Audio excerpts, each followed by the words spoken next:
Bhiwani Manisha murder case. Manisha कौन थी? उम्र 19 साल, पेशा गांव के एक प्ले स्कूल में बच्चों को पढ़ाती थी। सपना नर्सिंग कॉलेज में दाखिला लेकर पढ़ाई आगे बढ़ाना। स्वभाव पढ़ाई में तेज, गांव में सबकी प्रिय, गरीब परिवार से थी लेकिन आत्मनिर्भर बनने का सपना देखती थी। 11 अगस्त 2025 लापता होने की शुरुआत। उस दिन मनीषा नर्सिंग कॉलेज के एडमिशन फॉर्म भरने गई थी। दोपहर बाद घर लौटी लेकिन थोड़ी देर बाद अचानक गायब हो गई। परिवार ने देर शाम तक तलाश की लेकिन कहीं पता नहीं चला। 11 अगस्त की रात को ही परिवार ने गुमशुदगी की रिपोर्ट दर्ज कराई। परिवार का आरोप, पुलिस ने तुरंत कोई गंभीरता नहीं दिखाई, बस देखेंगे कहकर टाल दिया। 13 अगस्त 2025 शव बरामद। 2 दिन बाद गांव सिहानी भिवानी के पास खेत में एक शव मिलने की सूचना फैली। पुलिस मौके पर पहुंची और पुष्टि की कि यह शव मनीषा का ही है। शव की हालत देखकर गांव वाले स्तब्ध रह गए। शरीर पर चोट जैसे निशान, कपड़े अस्त व्यस्त, आसपास खेत में अजीब हालत। गांव में तुरंत अफवाहें फैलने लगी कि मनीषा की बेरहमी से हत्या और दुष्कर्म हुआ है। पुलिस का शुरुआती रुख। पुलिस ने पहले ही दिन कहा कि मामला आत्महत्या भी हो सकता है। एक कथित सुसाइड नोट मिला जिसमें लिखा था कि पढ़ाई का दबाव है, अब जीना नहीं चाहती। पास की दुकान से कीटनाशक जहर खरीदने का भी सीसीटीवी सबूत मिला, लेकिन परिवार ने इसे फर्जी बताया और कहा कि ये सब कहानी बनाकर हत्या को आत्महत्या दिखाने की साजिश है।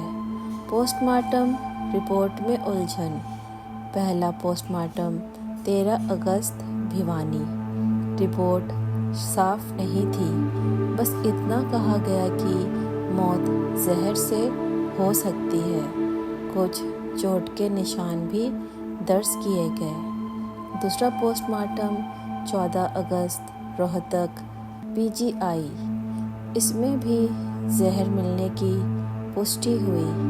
कहा गया कि शरीर पर जानवर के काटने के निशान हैं। संभावना कि खेत में शव पड़ा रहने से जंगली जानवरों ने नोचा।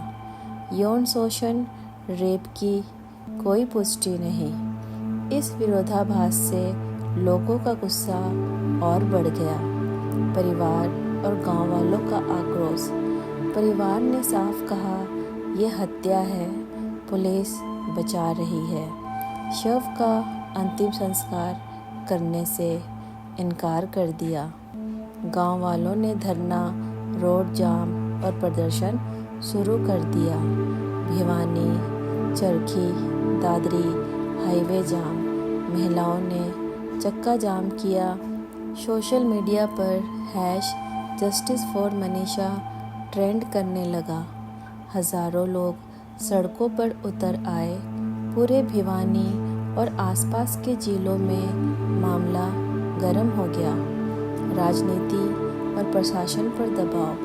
विपक्षी दलों ने सरकार को घेरा। सरकार ने तुरंत कार्रवाई करते हुए भिवानी एसपी मनबीर सिंह का तबादला किया। संबंधित थानेदार और 2 पुलिसकर्मी निलंबित किए। भिवानी और चरखी दादरी में इंटरनेट सेवाएं 48 घंटे बाद बंद कर दी गई ताकि अफवाह ना फैले। तीसरा पोस्टमार्टम और सीबीआई जांच। परिवार की मांग पर तीसरा पोस्टमार्टम दिल्ली के एम्स में कराया गया। हरियाणा सरकार ने केस की जांच सीबीआई को सौंप दी। तीसरे पोस्टमार्टम की डिटेल सार्वजनिक नहीं हुई, लेकिन माना जा रहा है कि मौत जहर से हुई। शरीर पर तेजधार हथियार से कोई चोट नहीं। जंगली जानवरों के निशान बाद में पड़े।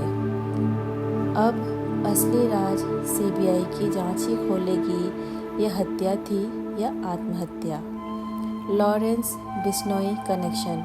इस बीच गैंगस्टर लॉरेंस बिश्नोई का नाम भी सोशल मीडिया पर सामने आया।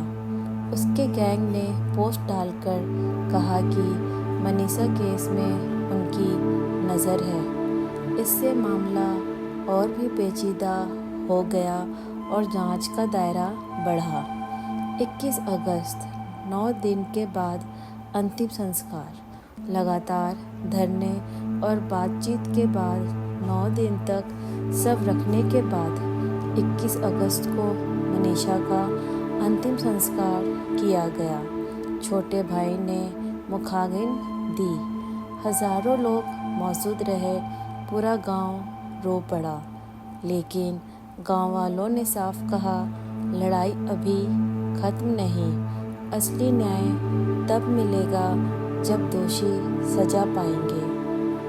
वर्तमान स्थिति 21 अगस्त तक। मामला अब सीबीआई के हाथ में है। एम्स पोस्टमार्टम की डिटेल रिपोर्ट का इंतज़ार है। गांव और पूरे हरियाणा में गुस्सा शांत नहीं हुआ। हर दिन न्याय की मांग है। सोशल मीडिया पर #जस्टिस फॉर मनीषा देश भर में ट्रेंड कर रहा है। Thank you so much for watching this video. Please subscribe, like, share and press the bell icon.